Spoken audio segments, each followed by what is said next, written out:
অনেকে জিজ্ঞেস করলে অনেকে বলে রোজার মূল উদ্দেশ্য হচ্ছে না খেয়ে থাকা। না, অনেকে বলে গরিবদের কষ্ট অনুধাবন করা রোজার উদ্দেশ্য। না, রোজার উদ্দেশ্য কি, সিয়াম পালনের উদ্দেশ্য কি, এটা আল্লাহ তাআলা স্পষ্ট এই আয়াতের পেছনে বলেছেন যে লাআল্লাকুম তাত্তাকুন, যাতে করে তোমরা আল্লাহ সচেতন হতে পারো, আল্লাহ ভীতি তোমাদের মধ্যে গ্রো করে, গড কনসাসনেস, আল্লাহ কনসাসনেস, আল্লাহ সচেতনতা যেন বাড়ে, দ্য সেন্স অফ অ্যাকাউন্টেবিলিটি, আল্লাহর সুপ্রিম কোর্টের কাঠগড়া এ দুনিয়াতে আমি যাই করলাম তার সব কিছু যে পাই টু পাই হিসাব দিতে হবে, এই sense, to enhance the sense that what ever we do Allah is watching me.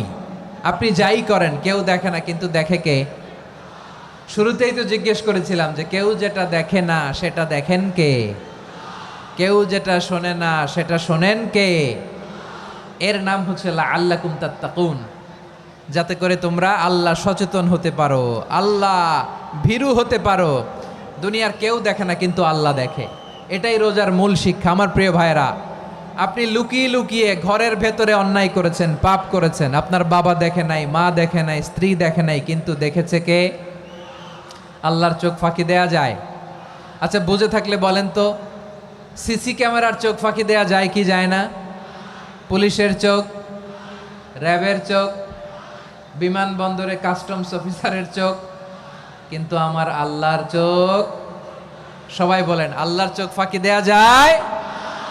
এই সেন্সটা নিয়ে আসা নিজের মধ্যে, আমি what ever I do Allah is watching me, যাই করি আল্লাহ দেখে। লাআল্লাকুম তাত্তাকুন। রমাদানের রোজা, ইফতারি, সিয়াম, ইবাদত সব কিছুর মধ্য দিয়ে আপনাকে খেয়াল করতে হবে যে লাআল্লাকুম তাত্তাকুন এই স্ট্যান্ডার্ড এটা অ্যাচিভ হচ্ছে কিনা আমাদের, যাতে করে তোমরা মুত্তাকি হতে পারো, আল্লাহ ভীরু হতে পারো। তাকওয়া, এটা হচ্ছে the essence of Islam. What is তাকওয়া? তাকওয়া মানে কি? তাকওয়ার সংজ্ঞা অনেকে অনেকভাবে দিয়েছেন। আমি সরাসরি সাহাবাদের কাছ থেকে একটা সংজ্ঞা আপনাদের শোনাচ্ছি। ওমরে ফারুক রাদিয়াল্লাহু তাআলা আনহু উবাই ইবনে কাব রাদিয়াল্লাহু তাআলা আনহুকে জিজ্ঞেস করেছিলেন, ইয়া উবাই মা হুয়া তাকওয়া, হে উবাই তাকওয়া কি? তাকওয়া কাকে বলে?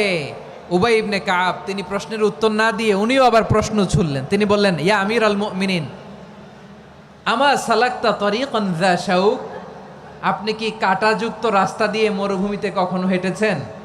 যে রাস্তার চারদিকে ক্যাকটাস, গুলমলতার কাঁটা, হেঁটেছেন? ওমরে ফারুক বললেন, নাম হেঁটেছি, বালা হেঁটেছি। কাইফা আমিলতা, কিভাবে হেঁটেছেন? ওমরে ফারুক বললেন, শাম্মারতু ওয়াজতাহাত্তু, আমি আমার জামা, জুব্বা আর চাদর আটোসাটো করে গায়ের সাথে এমনভাবে মিলিয়ে রেখেছি, এমন সাবধানে হেঁটেছি যাতে করে মরুভূমির ক্যাকটাসের গুলমলতার কাঁটা আমার গায়ে বিঁধে না যায়।